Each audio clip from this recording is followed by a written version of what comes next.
Hello, everyone. Yeah. Welcome to the cycling tourism session. We're very happy to host you today for 50 minutes dedicated to cycling tourism. This session has been organized by ADFC together with the European Cyclist Federation. We will have three different moments during this session. We will start with a keynote about cycling tourism in Germany. Then we will have a longer roundtable dedicated to bike and train. We think that it's a hot train. And then we will finish with the data and trends about cycling tourism in Europe. So, yeah, let's start. Christian, would you like to take the stage and introduce cycling tourism in Germany? Yeah, thank you, Eoghan. Thank you for the introduction. My name is Christian Tänzler, and I'm in the board of the German Cycling Association. Somebody told me it's the biggest cycling association in the world. I don't know if this is still right, but we are strong, and we need to be strong in these times. And I would like to give you a little inspiration about cycling tourism and what cycling tourism means for different aspects. Yeah, thank you so much. They call it the various advantages of cycling tourism. Yeah, there are some, indeed there are some advantages. First of all, I would give you a little bit a brief situation. How the situation is, bicycle tourism is a dynamically growing and crisis-resistant market that offers growth potential. That's, to be honest, not my sentence. Somebody very smart wrote it, and I said, it must be true, what you have seen after Corona and during Corona. I think we resisted Corona while cycling very good. But now, the first chart with facts I show you, you will think, what is the guy talking about growing cycling tourism? And he tells us in Germany we have less cycling trips with 3+ overnights. This is a classical cycling tourism, what we do with the backpacks or panniers on our bicycles. It's going down? Yes.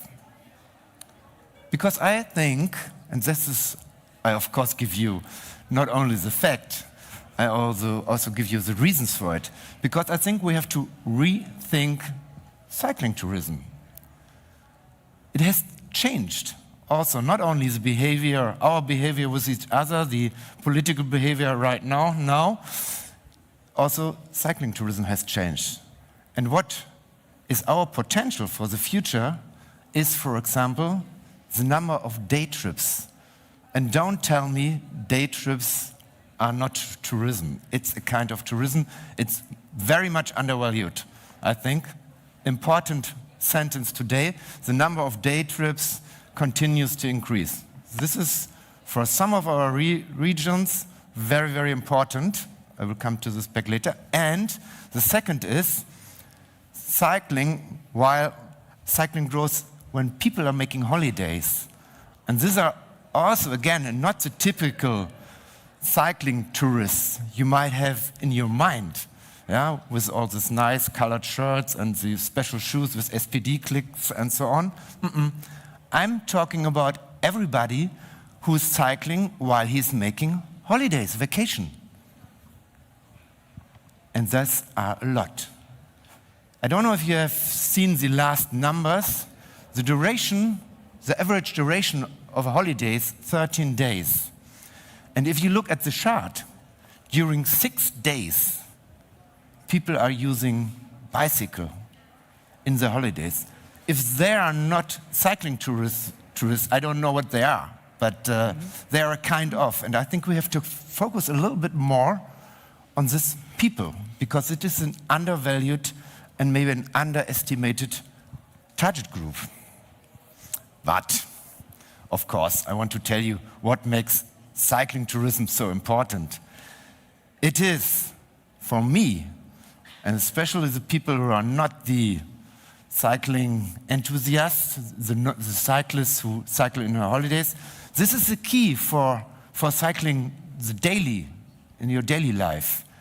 If you have good experience in holidays with a bicycle, you might cycle at home a little bit more. And, of course, it fosters mutual understanding. This is very important in our world right now. If you have changed perspective, yeah, you know how the other on the road are thinking. This is for me very important.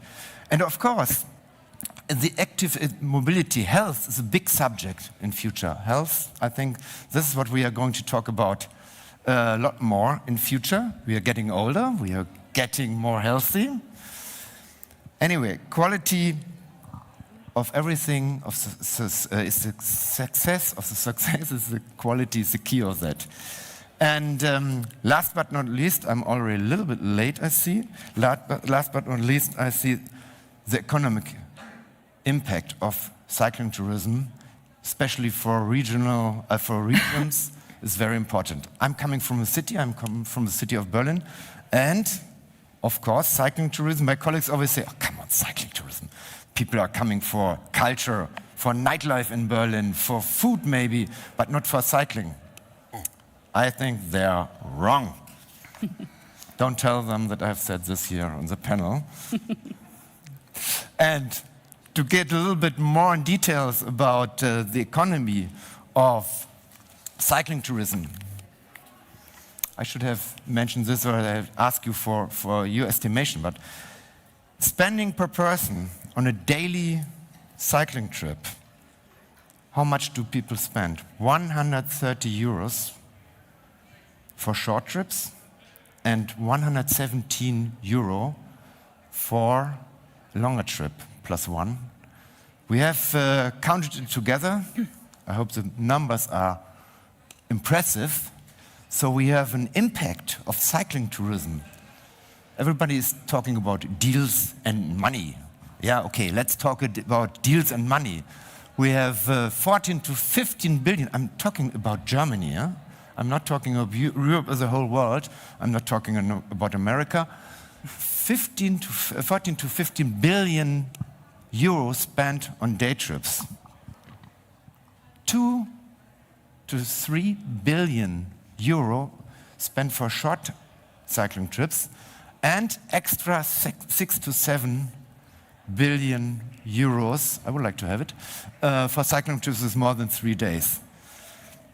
I think these numbers is also very important for many people here who has a discussion, how important is cycling tourism in my region? Yeah? It brings money, it brings good image, and of course, it brings people to work, and nice work. So the key of all is the 5 reasons for cycling, longer cycling trips. We come back to the beginning. Yeah, I know. I see your face. Some see more of the people and places. This is obvious, I think. Be active on holiday. Yeah, I'd mentioned it before. Explore routes only accessible by bike. Nice experience, nice landscapes to explore. Environment friendly. I think this topic was here on the stage already. It's very important, and do something for the health. I mentioned it. But the key, to be honest, the key to everything is quality. And now this is the promotion part of the ADFC, the German National Cycling Association. Quality means you have to have a good standard, and the ADFC is taking care of. There's a man I'm pointing out, Michael. He's the man of the quality of our quality regions and the quality routes in Germany, and we have 46 of quality routes.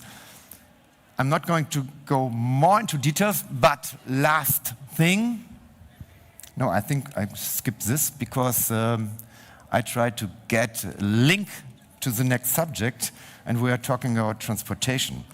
And transportation, to get to your destination, you can take the car. I wouldn't do it. You can take the airplane. Okay, but most of the people like to do it by train. And talking about Germany, the German rail has not the best image anymore since our last Euro soccer contest. There was some problems at all.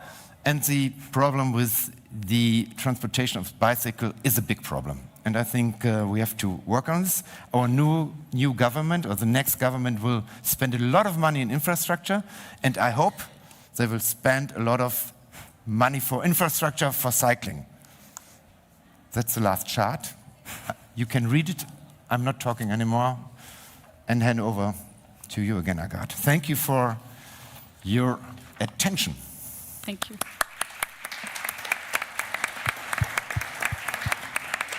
No, you are the one. Thank you, Christian, for the quick start on cyclotourism in Germany. And I also welcome with me on the podium Simone Burster from the Danube Bureau, Lisbeth van der Broek from Visit Wallonia and Flanders, sorry, and Barbara Buchholz from Visit Flanders. No, Wallonia. So now I got it right. But I've got the names in a different direction. You already met Agato Dibon from the ECF and Christian Tänzler from the ADFC.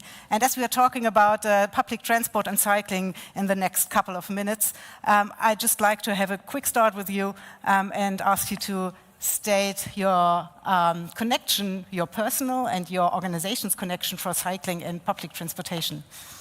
Well, hello everyone. I'm Agathe Dibon, Eurovelo and Cycling Tourism Director for the European Cyclists Federation. We are based in Brussels and we are the civil voice of cycling movements in Europe and beyond Europe as well. So my connection is how to provide train services available for cyclists.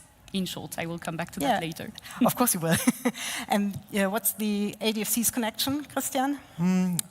I would say not much connection to trains anymore. No, I'm joking because we are, because we are in a very special time right now. I mentioned it just on my short presentation because we have a switch in our country from cycling friendly to car friendly again. We are making a roll back, and this is our connection to, I wouldn't say fight, but to work for better conditions for public transportation for bicycles. Okay, that's a huge challenge, I guess. Yes. And for you, Simone? Yeah, my name is Simone Burster. I'm working for the Danube office Ulm-Neu-Ulm, and yeah, we dedicate our work to transnational projects within the Danube region. And yeah, we focus on the topic of sustainable mobility, especially in the tourism sector. And at the moment, we are part of a big consortium of project partners in the Interreg EU-funded project Active to Public Transport. And the name says it. Here in the project, we combine active mobility, like walking and cycling, with public transport, focusing mainly on buses and trains. And the idea of the project is to interconnect and connect it better, to improve multimodality there, with the overall aim to reduce CO2 emissions. Okay, thanks a lot. And Lisbeth, what's the take in Wallonia? Flanders. So I still got 34 minutes to get it right. Okay. Hello, everybody. My name is Lisbeth van der Broek. I'm from Flanders. My connection to cycling, I'm Belgian, so apparently cycling should be in my blood or in my DNA. A few decades ago, it was more the case than nowadays, but that's another topic. And I'm working for the DMO Visit Flanders. And yeah, cycling is one of the 4 most important themes or topics we have for promoting the destination. So yeah, it's my day-to-day business to promote Flanders as a touristical destination for cyclists. And of course, we want to be a sustainable destination, so we try to persuade the visitors to take the train and the bike as much as possible. But yeah, afterwards we will talk more about that. Yes. And Barbara, what's your take? Yeah, hello. I'm Barbara Buchholz from Visit Wallonia, as we all heard. So it's the southern part of Belgium, the French-speaking part of Belgium. And as for Flanders, for us, the cycling tourism is a very important pillar in our communication on the German market. And yeah, as we heard from Christian, there's it's really important to be able to bring your bike to the destination where you want to go traveling by bike, or where you want to go bike tours, and then to get back again. So obviously it is very important, and this is our connection also to multimodality. And while I also have a personal connection, because I love the combination of bike and train, both privately and when I'm on business trips, for example. So. okay, to have a personal impact on a question. It's always a good thing. So Agathe, you started with the explanation what the ECF is doing, and we were talking about a lot of taking bikes on trains in the next minutes. So why it is an important topic for the development of cycle tourism and for the ECF to focus on this panel? Yeah, as Christian has been showing before, cycling is popular in general. So people will cycle during their holidays or maybe go on cycling holidays. But then how do you reach your destination? As a regular tourist, you will just say, okay, I would like to go to that region. I would like to discover that region. For a cycling tourist, the challenge is how do I reach my destination with a bike? And if you don't have train connections, you will not be able to do it. So as a cycling tourist myself, I started just to check train connections, the one accepting bikes, to choose my destination. So that's why we really think that there's huge potential for bike carriage. I mean, cycling tourists want to reach their destination with the train, but then they need to be able to transport their bike in the train. So that's the very simple reason. And also because we consider as ECF, but I hope we are not the only one, that train and bike are just the perfect match. That's how you can expand the power, the reachability of cycling. And then cycling is just the last mile ideal partner of the train. So it's a perfect match for rail operators, but also for cycling destinations. Yeah, so I get a sense that it's a sort of a marketing advantage for destinations if you have a good combination on taking your bike on a train to their destination. So as you have a quite good overview in the ECF on the European landscape of public transportation and bikes, what is the current situation for train in combination with European rail services and with the taking your bike on a train situation?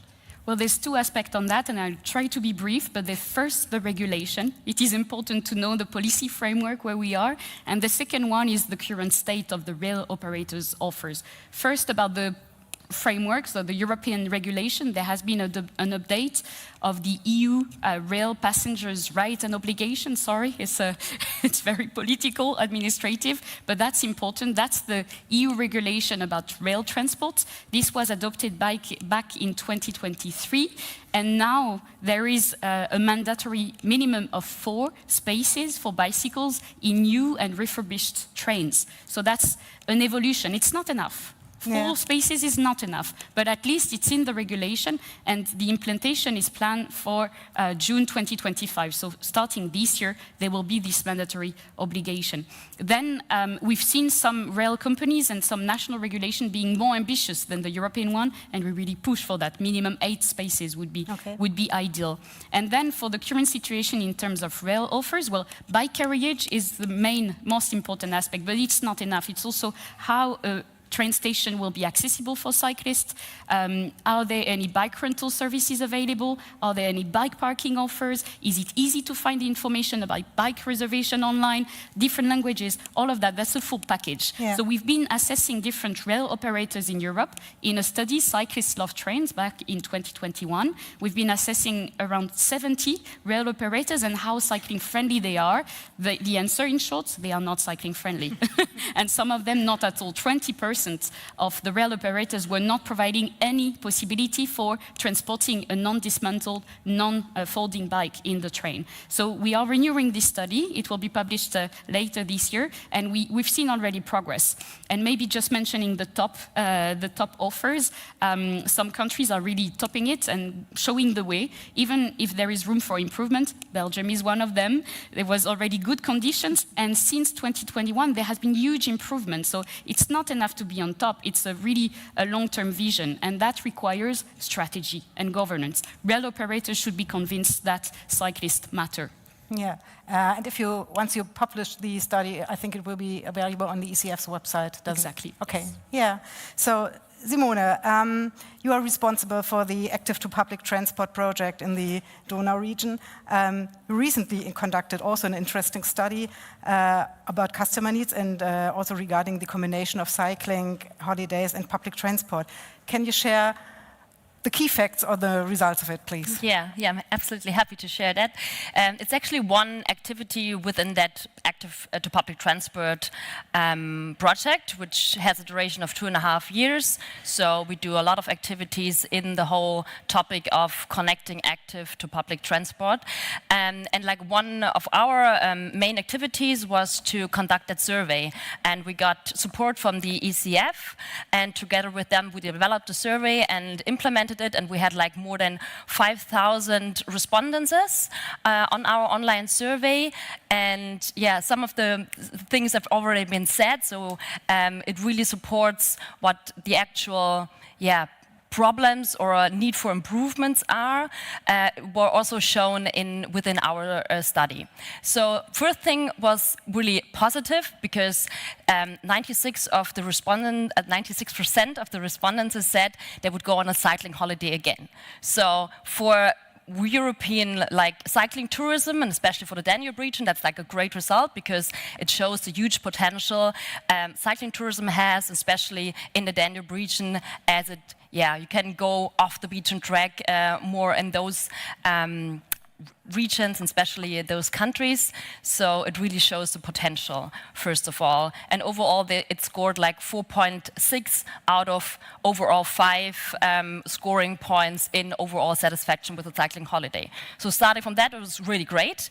And when we look then on the public transport, we see some, really needs for improvement, or there's, more potential to grow there, because the overall satisfaction was only like 3.3 out of 5 with using public transport. And our participants showed that like 35 of the overall cycling tourists took the train during their holiday, or to get there or getting back. So also we can see that there's a potential, but the overall satisfaction wasn't that great. So there's first of all, need for, we heard it before, we need space for the bike, so people can actually bring their bike on the train, because usually they bring their own, they wouldn't rent it at the destination, so they bring it from home. So this is a really important part. And second of all, we need the information, it needs to be transparent, and also with the language, you should be able to find the information, and also it is important to, forgot the third part, but I think it's coming back to me. Accessibility, of course, as well. So having the space, having the information, and also having the accessibility for the cycling tourists to get on the train and have the combination of cycling and public transport. So that was one part, and overall recommendation is first of all also to improve the cycling infrastructure in the different countries. So that's the main part, to actually encourage tourists to go there, and then, as I said, improving the connection for the multimodality and for public transport, especially, and also the information making available for the tourists, so that they can plan their trip, not even before, but especially when they're on the trip, that they find their information. Yeah, and did you find, or did you conclude with any recommendations regarding the improvement of bicycles on trains? We made some general improvements, as I said, that it needs to be improvements within infrastructure. There needs to be improvement in communication, so that people can actually access the information, and making spaces for bikes. As we heard, you can bring your bike, but there's not enough space, and it's sometimes it's complicated, and you can't book in advance, and you're not, if it's peak time, you're even not allowed to go on the bike with the bike on the train.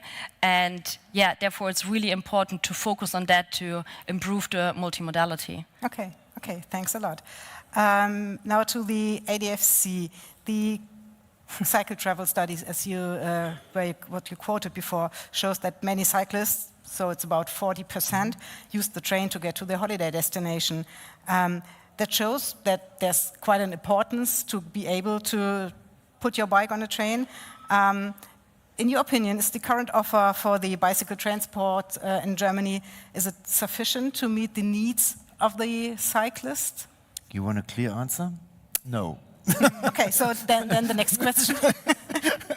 No, I mean, if I think a little bit back, and ADFC is fighting for 40 years for better conditions for packing your bicycle in the train, and how long we need, how many years I really switched it off to get bicycles in the ICE, in the fast trains in our country. I wouldn't say we are the fastest on the continent with this. So first of all, we need space. Yeah, you mentioned it. We need space in the trains. Of course, we need, and this is really very, very deep factor, the regulations inside of Germany. I'm not talking about Italy, whatever, where you want to go, like me in the 3 weeks. There are so many different regulations and tariffs. Try to book. It's very easy in Germany because we have the Deutschland ticket, which is a ticket for public transportation for regional trains. Yeah, it's for persons, but not for bicycles. So you know how to travel because you have your Deutschland card very easily, but you don't know. In best example is Ulm and Neu-Ulm. In Ulm, it's Baden-Württemberg, the county of Baden-Württemberg. It's free. You can take your bicycles for free. If you go on the other side of the river Danube, you're in Neu-Ulm. Yeah? Neu-Ulm is Bavaria, and you have to pay for a bicycle. And you don't even have you have only 1 day ticket. Yeah? So you cross not a border, you are not crossing a wall. I'm coming from Berlin. No, you're crossing a river, and you have a different kind of a tariff. That's crazy. We are living, we're living in the 21st century, and we are building walls again. Other subject is accessibility.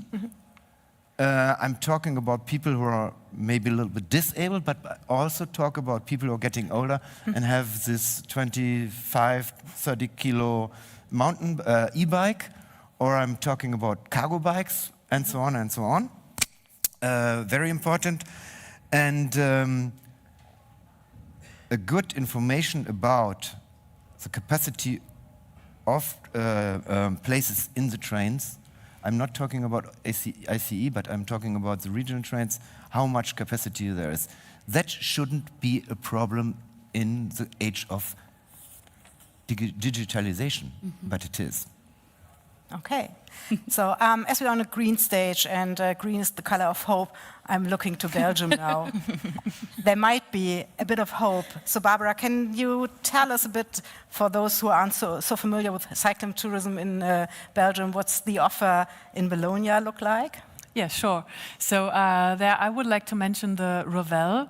This is a really great network, a unique network of greenways we have. It's about 1,500 kilometers of greenways, mainly on former railway lines and towpaths, supplemented by around 200 kilometers of connecting paths. So it's really a network overall our region. And then we have also the numbered node network in several regions, which is adding as well. So this is a really great network to discover our country. Then we have also some Eurovelo crossing Wallonia, the Eurovelo 3 and 19, I think. 5 also. 5, yeah, 5, so 3, yeah. And then we have a label, a bit like in Germany, the Bed and Bike. It's called Bienvenue Vélo. It's for, well, it identifies accommodations and restaurants and sites, etc., as bike-friendly. Yeah, so this is our main offer. Yeah, and how is the situation if you want to take your bike on a train in Belgium? So is it just as complicated as Christian just told us, or is it something better? No, for once this is something we share. So it's really the regulation applies for the whole country, for Wallonia, for Flanders, for the region of Brussels, and I think it's quite uncomplicated because generally you can take your bike on all Belgian trains. You don't need to reserve in advance. you can purchase the tickets, which is, I think, at the moment €4, online on the website. The website is in French, in German, in English as well, so several languages. In Dutch, yeah, sure, in Dutch. Sorry. Well, Obviously it is. so yeah, and there's an app where you can purchase the tickets as well. And then they have a bike on train, it's called. It's a travel planner implemented in the website, which shows you, you can plan your route there, so you can choose the routes you want to take with which train. You can see the accessibility in the stations, how good it is to reach the platforms. Then there are, I think this is quite new, the situation of the bike carriages on the platforms is displayed on information boards on the platforms. And then, as we talked about, to put the secure bike parking, so the National Belgian Railway Service is investing as well in secure parking solutions, as there's 1 in 5 commuters who arrive at the station with a bike and want to leave it there. So this, gives us hope. Yeah, And want to find it back. No? Want to have it And back. I want to have it back afterwards. Yeah, sure. Would be great. yeah. And Lisbeth, what's the overall cycling offer we can experience in Flandern? We have a lot. As I said, cycling is in our DNA. And we divide between sportive cycling and recreational cycling. If we talk about sportive cycling, it's, of course, I think everybody knows the Ronde van Vlaanderen and the Tour of Flanders. And you can also come to Flanders, not only at the beginning of April when the Tour of Flanders takes place, but if you're a fanatic cyclist, you can come to Flanders and discover the little mountains we have. Yeah, we're a flat country, but still we have a lot of streets with cobblestones, and you can ride the Flandria Challenge. You can ride all these routes who are in the Tour of Flanders, and it's a little challenge, you get prizes. And if we talk about recreational biking, it's of course more important for the tourism. We have a whole lot of routes. We have, if you come for a city trip, we have Flanders' finest routes. It's a whole bunch of cycling routes connecting cities. But also according to themes, you can have a tour visiting some breweries, or you can bike along the coast, take the coast tram if you had too many beers to go back. So we have a lot of Flanders' finest routes, and it's very important that you can start at a railway station, take a tour and go back with a train to another city or back to the starting point. And then we have another offer for tourists who want to come more days, not only for a city trip, but they really come for cycling. And it's called the Iconic Routes, and there we have nine iconic routes. And the biggest one is the Flanders route, and it's, I think, almost 300 kilometers. For a little country, it's long, so you can really bike a few days. And also there we try to make it sustainable and see that you can really have a starting point at a station and also the ending point at a station. Okay, so really quite good infrastructure you just described. I think that this would mean an economic impact for the whole country of Belgium coming from cycling tourism. Can you explain something on that? Yeah, of course. So cycling is was already popular in Belgium, but it's getting even more popular. And we're not talking only about sports, but also really cycling as a means of mobility. We see it everywhere. E-bikes are being sold more, gravel bikes too. And cycling, or the cycling sector, it's of course more than cycling tourism. You also have cycling events, you have accessories, you have shared bikes, you have a whole cycling sector. It was in 22 in Belgium 1 billion euros. It's not so much as in Germany, but it's we are a little country, but still. And I think 17,000 people working, FTEs working in the cycling sector. But if we're talking about cycling tourism, we divide between day tourists and tourists who come for 2-3 days.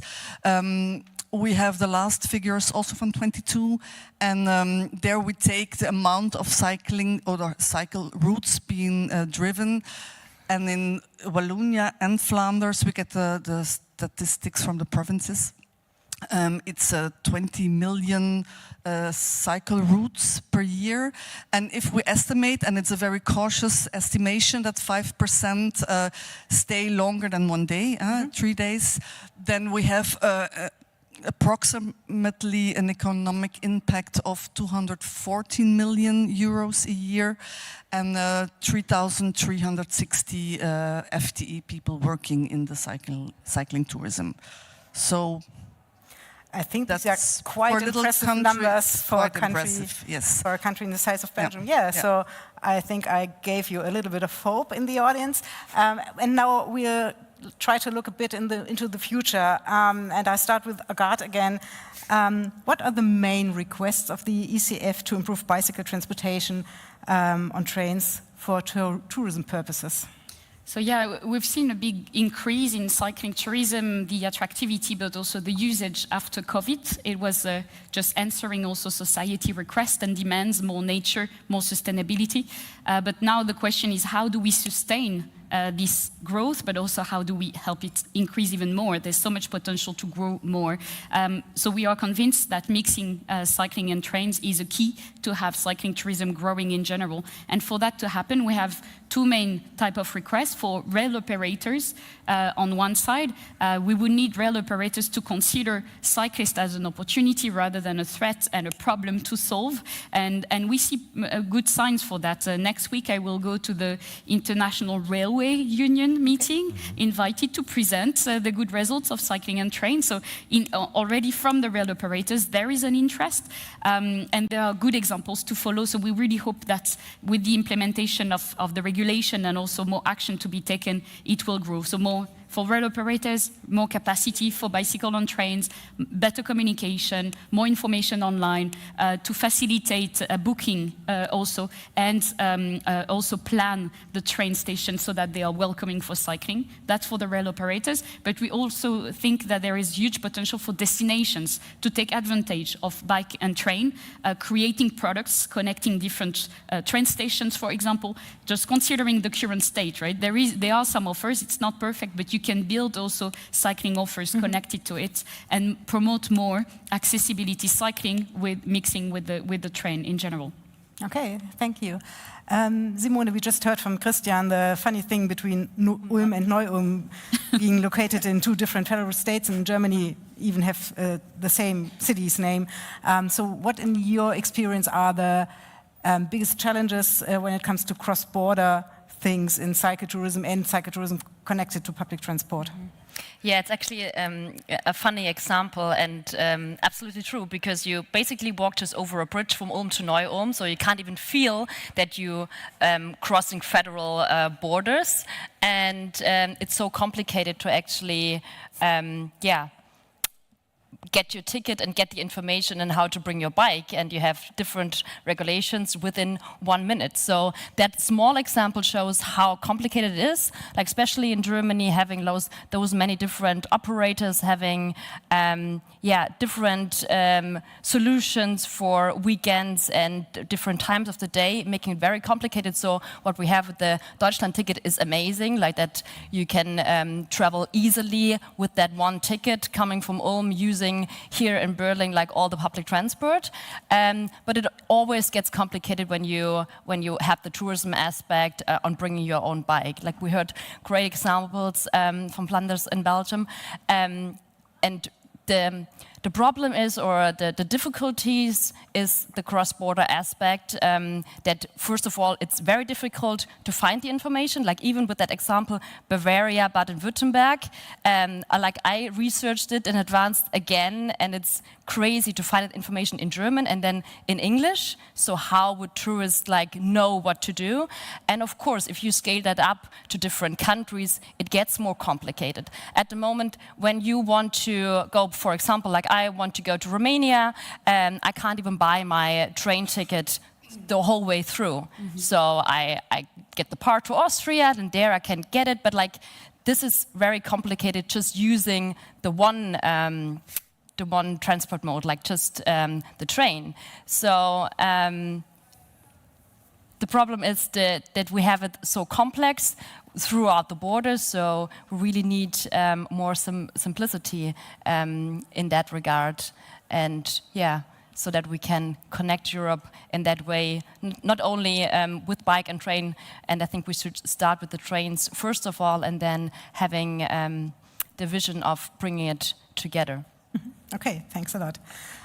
Christian, you already talked about the Deutschlandticket being a good thing for public transport if you go without a bike in Germany.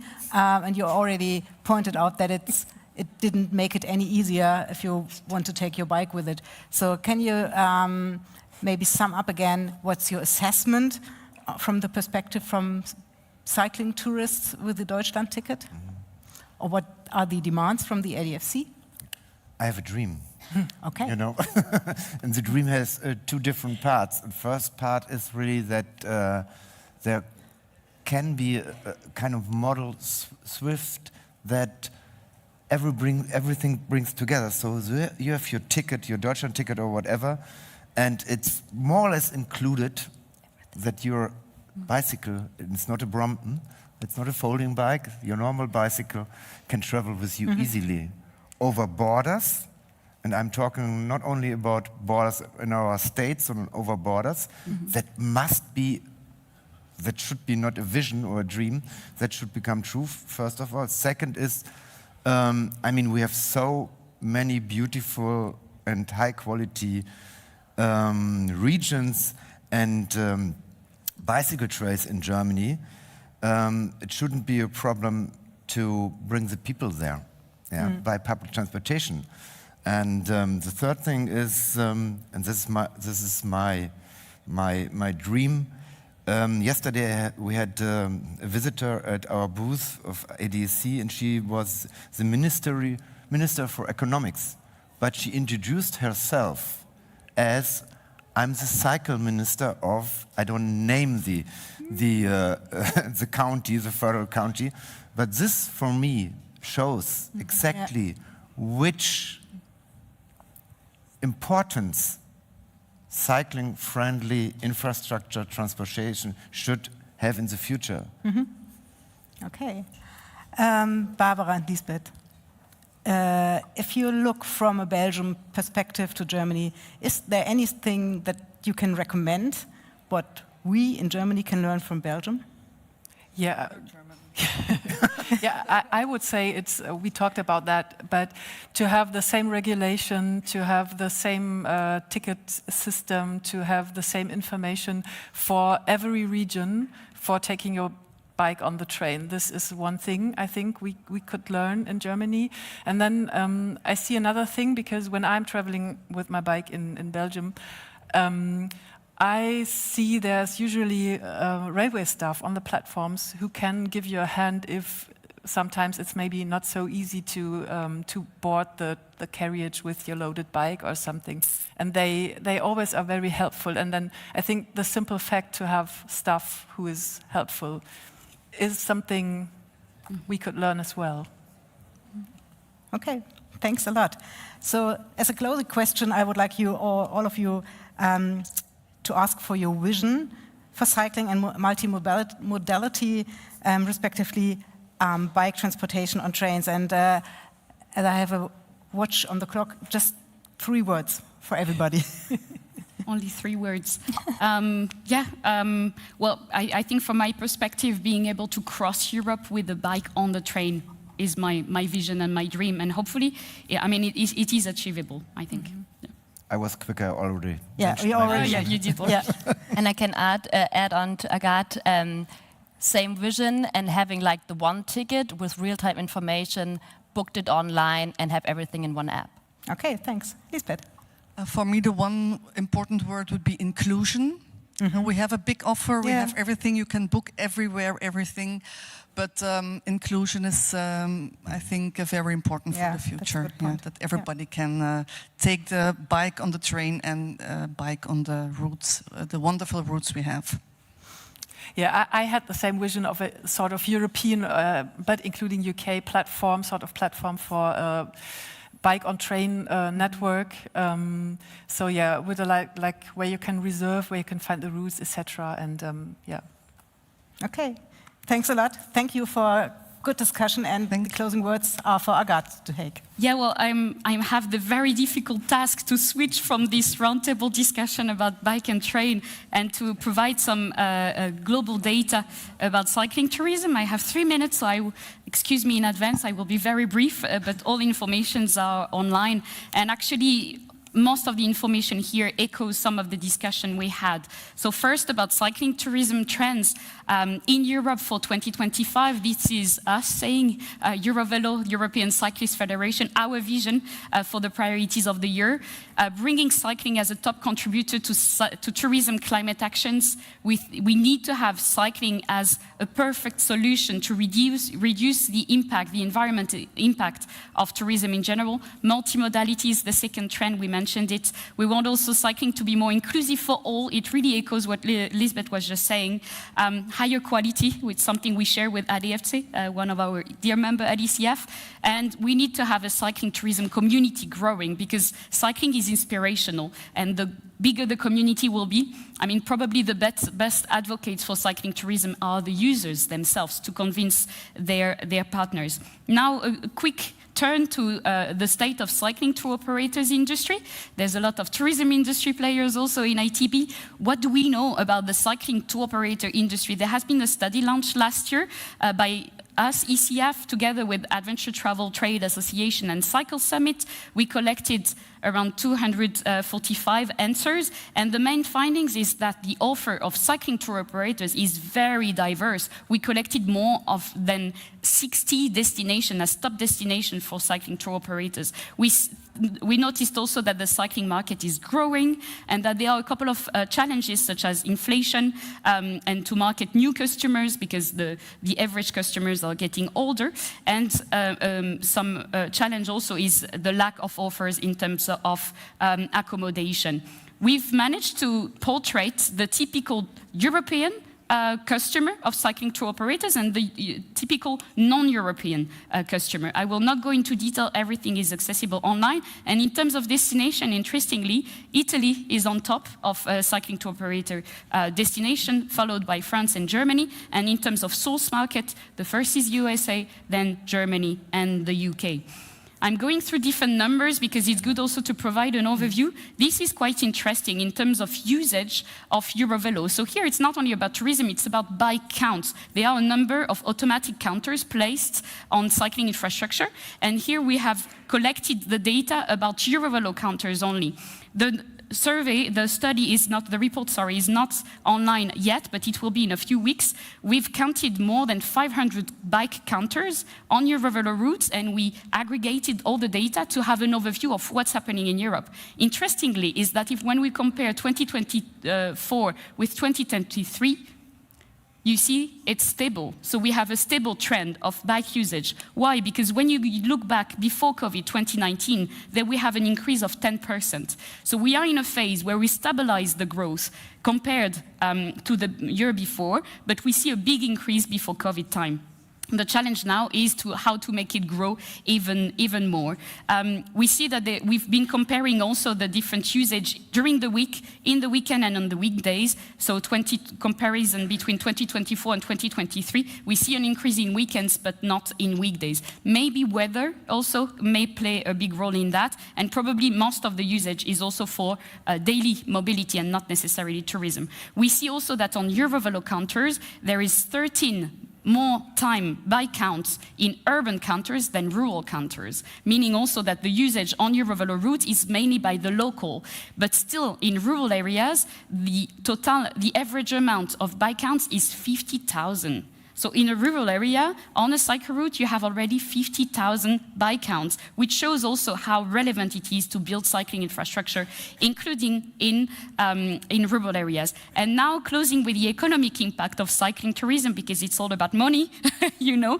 What is interesting is that we've seen, so here you see a couple of data. The European estimation of economic impact of cycling tourism is old, from 2012, 44 billion euro estimated for cycling tourism. We see updated data from other countries that are very much promising. And maybe one information that is useful for you is that cycling tourists spend in average more than regular tourists. And why that? Because you are just transporting all your life with you on your bike. You need accommodation, you need food on the way. So that's why also cycling tourists are so important. And in terms of cycling-friendly services, we estimated more than 18,000 SMEs being cycling-friendly certified in Europe, which shows also the potential.